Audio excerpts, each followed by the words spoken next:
Medically speaking, estrogen levels can drop up to 85% after menopause, reshaping every cell of the vaginal wall.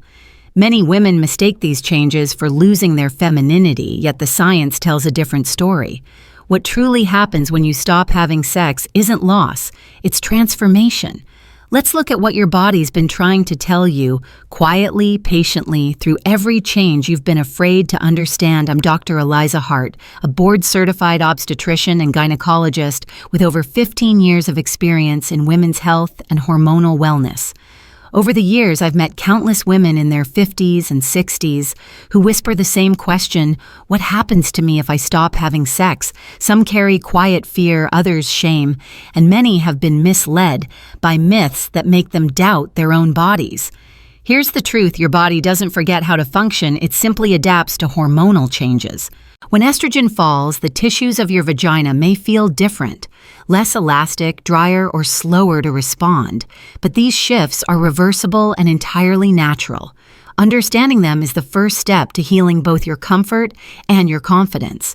Before we dive deeper, please subscribe to the channel, comment your country below, so I know this message is reaching women around the world, and help me reach my first 20,000 subscribers. It truly fuels my mission to keep creating. Now let's explore exactly what happens inside your body when intimacy fades for a while. 1. Myth number 1. Does the vagina close up without sex? The truth often hides behind fear, and this question, whether the vagina can close up without sex, is one of the most common, yet least understood. Many women whisper it, quietly worried that years of sexual inactivity might cause the body to seal itself away, as if femininity could fade behind closed doors. But biologically, that isn't how the female body works. The vaginal canal is a resilient muscular tube lined with cells that thrive on blood circulation and estrogen. Even when sexual activity stops for months or years, the structure remains intact. It doesn't close, disappear, or collapse. However, what does change is the environment of that tissue. Without the regular stimulation of arousal or hormonal support, blood flow to the area gradually decreases, and with less oxygen and nutrients, the tissues may thin slightly or feel drier to the touch. These sensations often lead women to believe something has closed, when in truth, the body is simply responding to reduced hormonal nourishment. From a clinical standpoint, this transformation is a natural part of postmenopausal physiology. Estrogen helps the vaginal lining maintain moisture, flexibility, and thickness. When levels fall sharply after menopause, the cells lining the vagina, known as the epithelium, lose their plumpness and elasticity. This is why some women describe a subtle feeling of tightness or even mild discomfort when intimacy resumes after a long break. Yet these changes are not permanent. With improved circulation, hydration, and gentle activity, the tissue can regain its natural softness and tone. I've seen countless patients in their 50s and 60s who were frightened by these sensations, convinced they had somehow lost their womanhood. Once we discussed what was really happening, blood flow, hormones, and tissue health, the fear melted into understanding. And with that understanding came confidence. Simple steps can make a remarkable difference. Gentle pelvic floor exercises, short walks that promote circulation, or even warm compresses placed over the lower abdomen can awaken blood flow. When the tissues receive that nourishment again, they slowly revive, much like a flower watered after a long drought. For some women, this small shift in awareness becomes a turning point, a reminder that their body is still responsive, still alive, and still capable of adapting beautifully with age. So no, your vagina doesn't close when you stop having sex. What it does is wait patiently, intelligently, for you to remember that it's still part of you, still capable of renewal. And this is only the beginning, because what many women call tightness or discomfort often hides a deeper biological story, the gradual shift in elasticity that accompanies hormonal change. 2. Myth number 2. Will I lose elasticity forever? One of the most common misconceptions I hear from women in their 50s and beyond is the fear that once elasticity is lost, it can never return.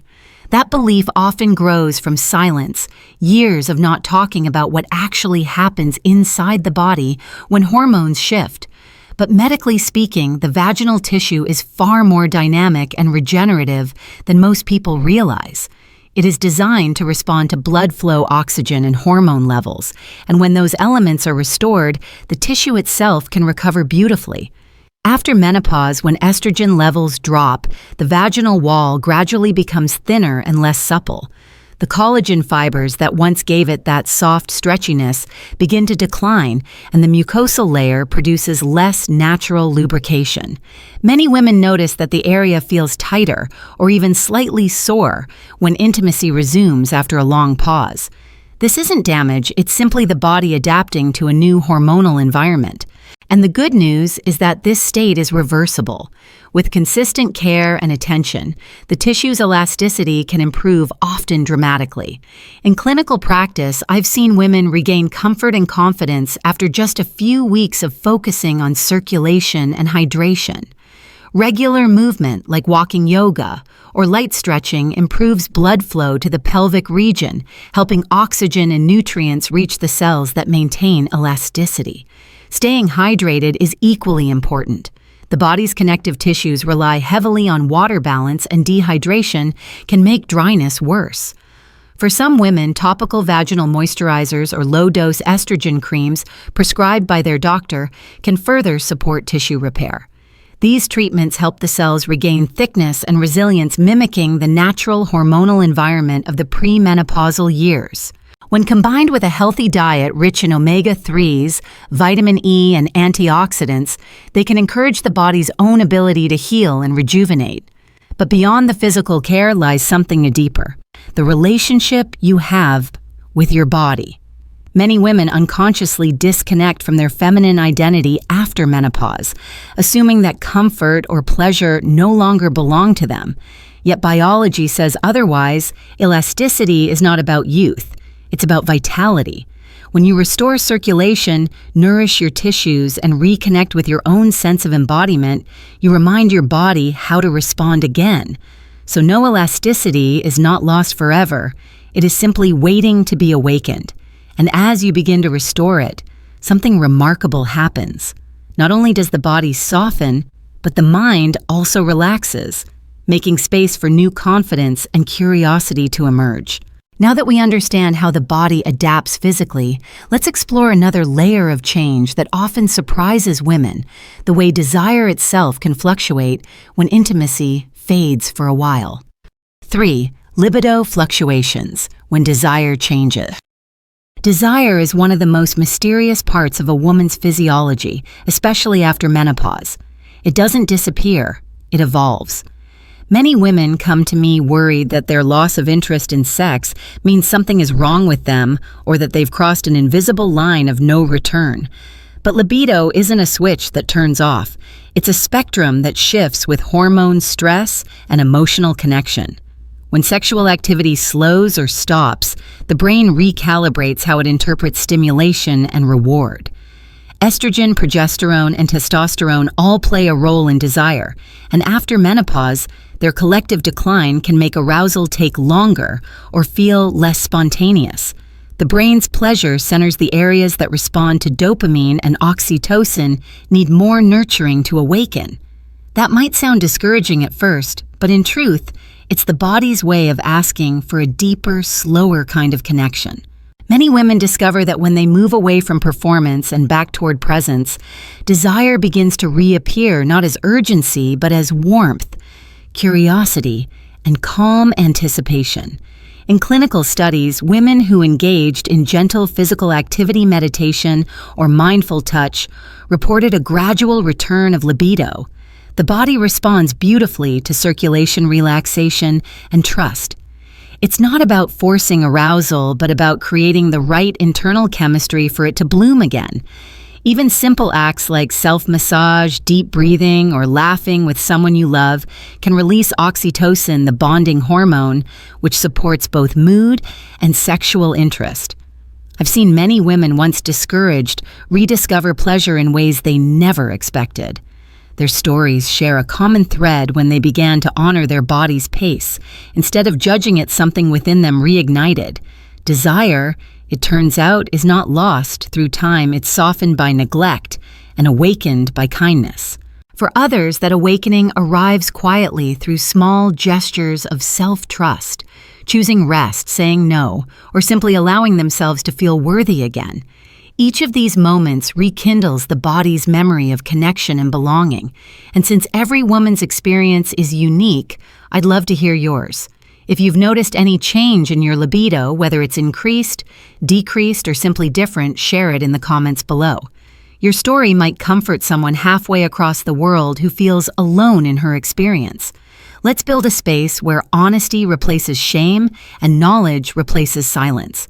Because desire, like the body itself, thrives in understanding. And understanding what drives your hormones is the first step to embracing how beautifully adaptable your body still is.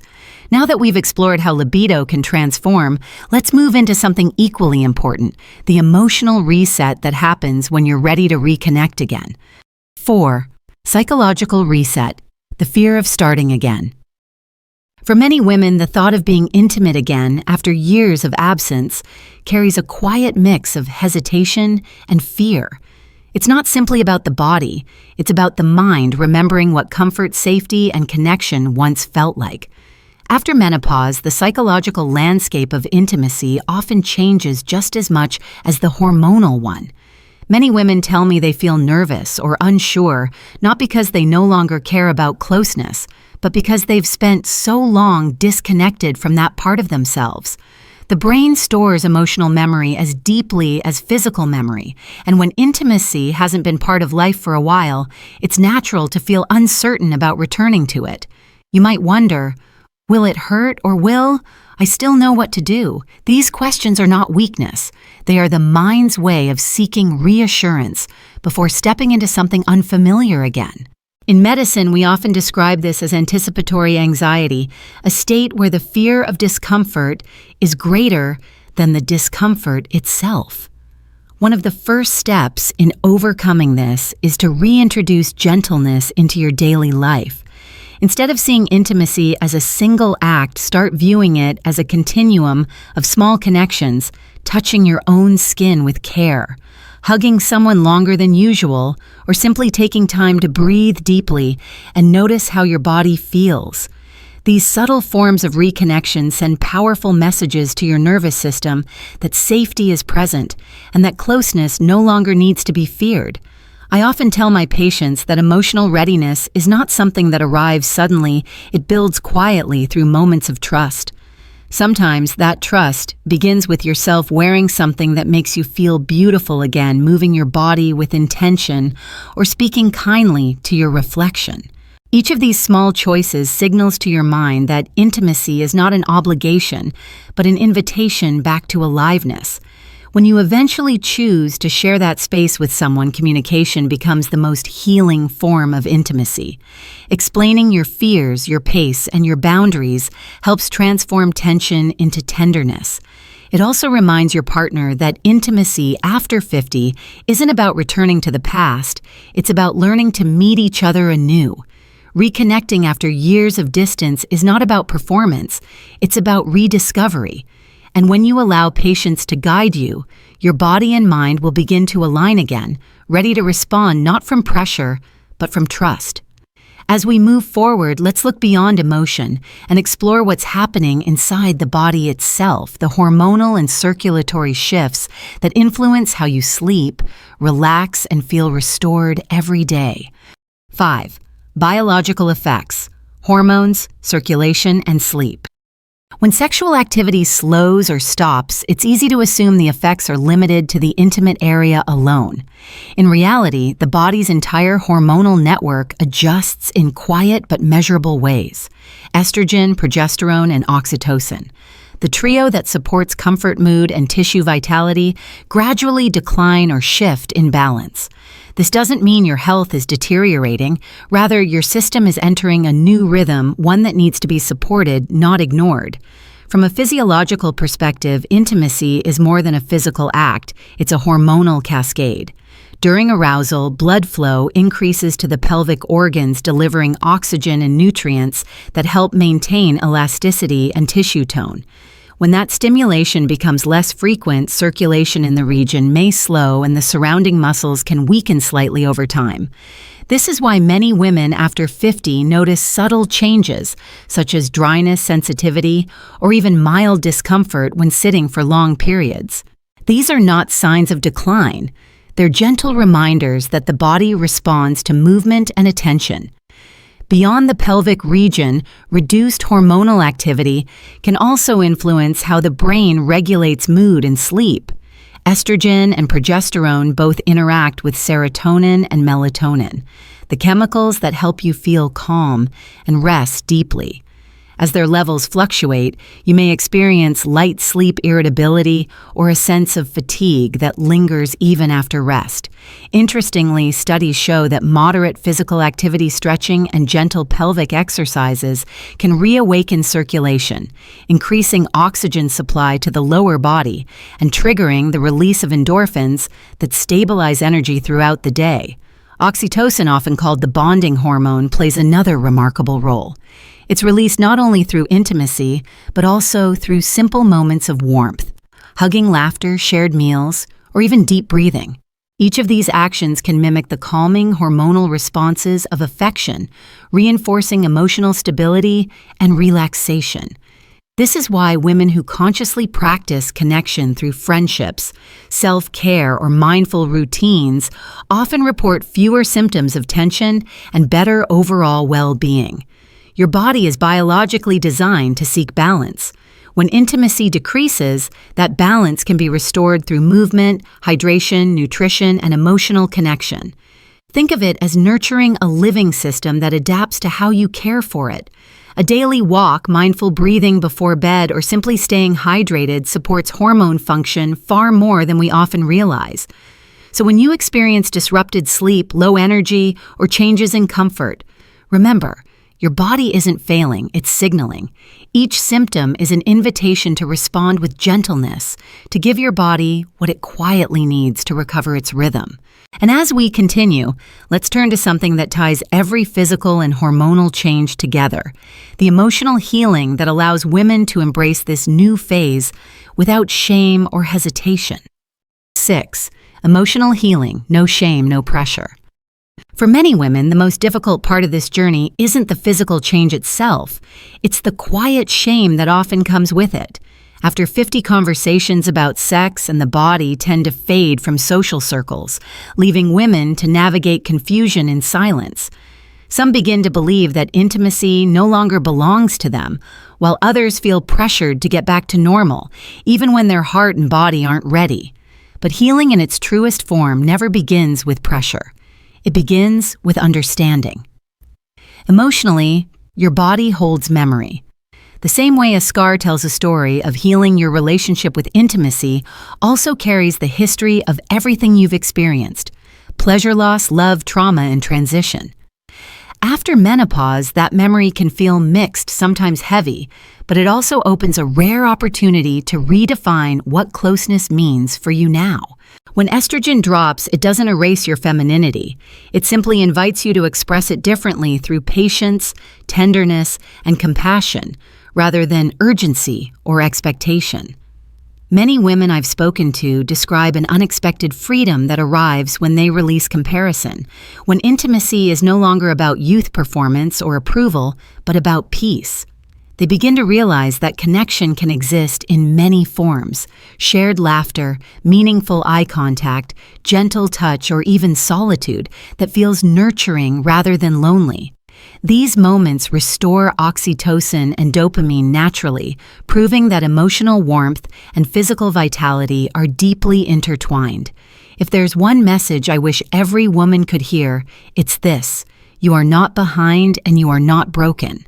The absence of sex does not mean the absence of worth, beauty, or vitality. Your body is not closing. It's evolving, and it's waiting for you to meet it with curiosity instead of judgment.